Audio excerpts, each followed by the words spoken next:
opisyal na nilang inamin na sumuko na sila. MTRCB, kayo na ang panalo. Hindi sila mananalo sa MTRCB. Kahit pa ilapit nila yan sa ating Pangulo. Come to the time in the day, come to the day when we can say we have come.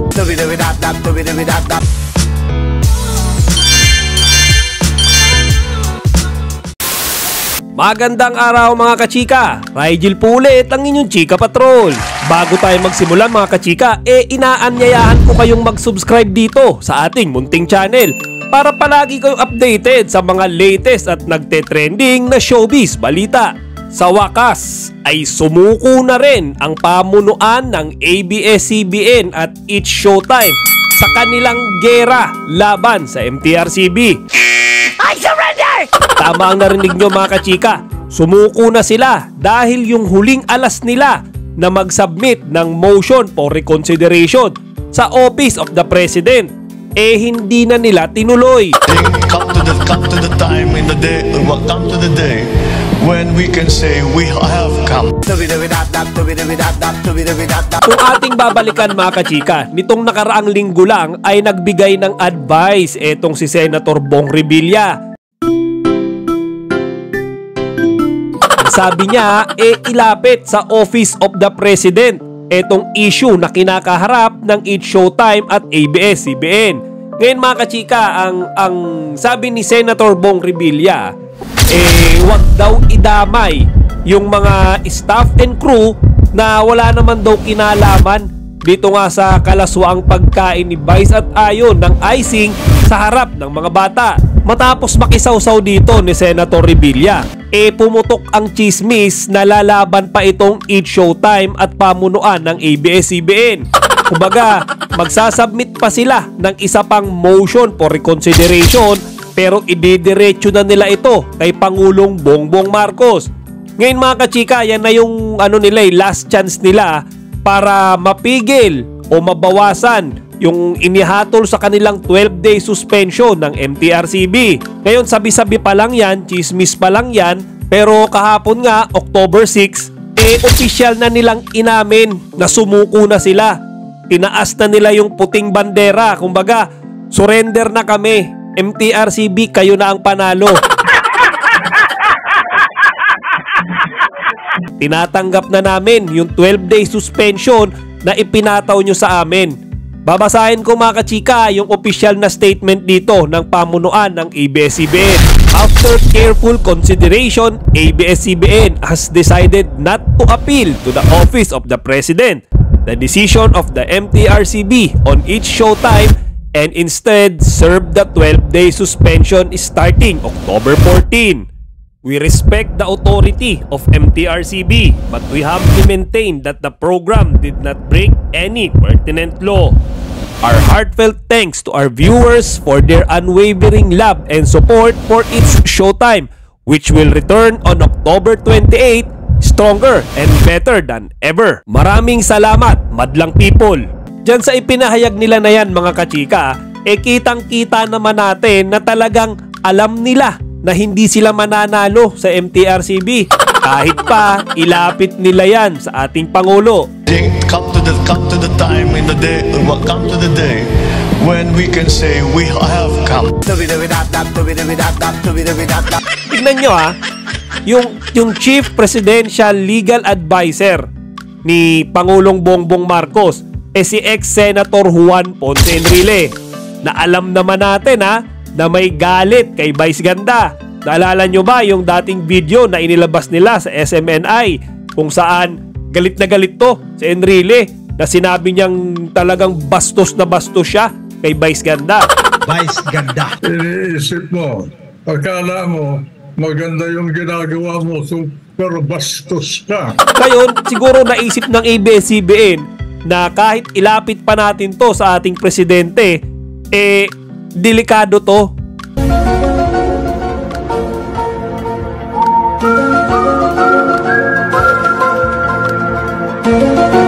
Tingin natin magsasayang lang tayo ng oras dito. Kaya mas minabuti na lang nila mga kachika na sumuko. Kumbaga, sayang lang yung time and effort na ginugugol natin dito, kaya tanggapin na lang natin yung 12-day suspension.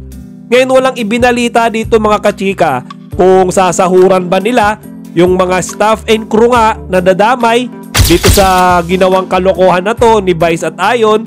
Ang sigurado lang dito simula sa October 14 hindi na muna natin makikita ang It's Showtime at ang lahat ng bumubuo dito. Samantala mga kachika, mukha namang napaghandaan na ng pamunuan ng ABS-CBN ang mangyayari dito sa noontime show nila. Kasi meron na silang niluluto na magiging pansamantalang kapalit nito. Oo mga kachika, actually mayroon na ngang pangalan tong show na to Yung ipinangalan nila It's Your Lucky Day.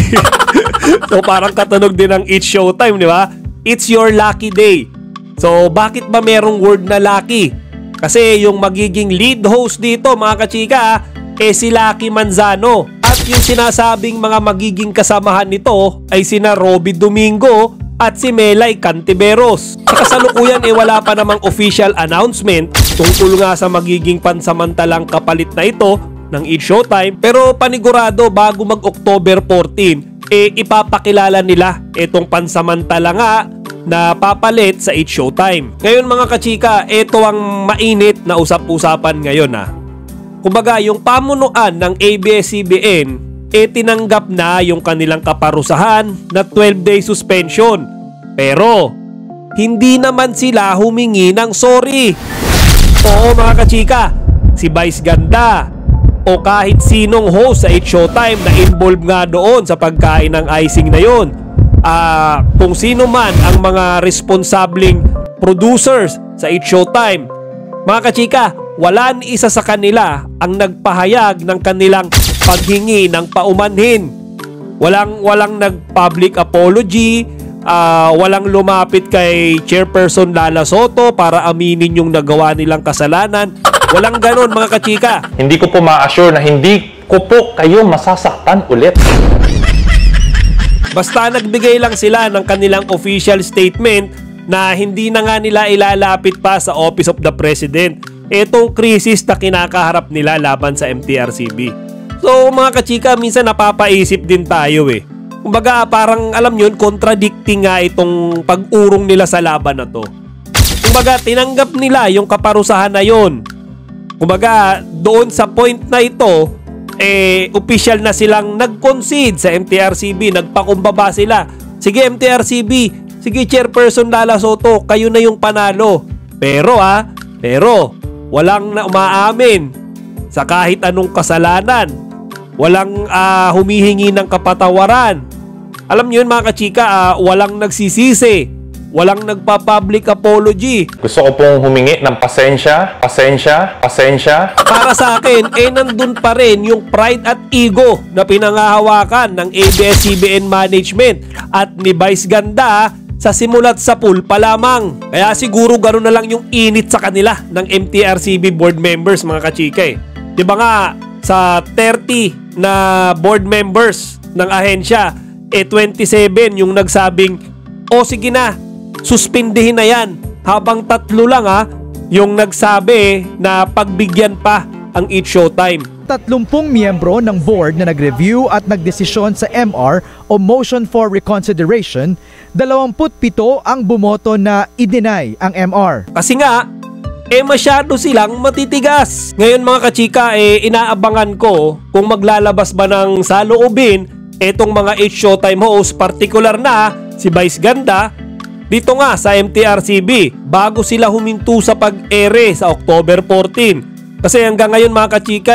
tahimik sila Kumbaga ABS-CBN management pa lang yung nagbibigay ng official statement. Kumbaga yung mga It's Showtime host walang kahit anong nilalabas na pahayag dito nga sa sinapit ng kanilang programa. Baka mamaya mga kachika last minute alam nyo yun, bigla pang mag-sorry itong mga to Abangan natin yan mga kachika. Gusto ko pong humingi ng pasensya. O siya, hanggang dito na lang muna. Sana mga kachika huwag nyo kalimutang bisitahin ang ating website na chikapatrol.net at maglagay ng inyong mga opinyon dito sa comment section. Chika Patrol signing out. Kachika, huwag niyong kalimutan mag-like, comment, and subscribe. Para sa iba pang mga celebrity news, i-click lamang ang mga videos na ito.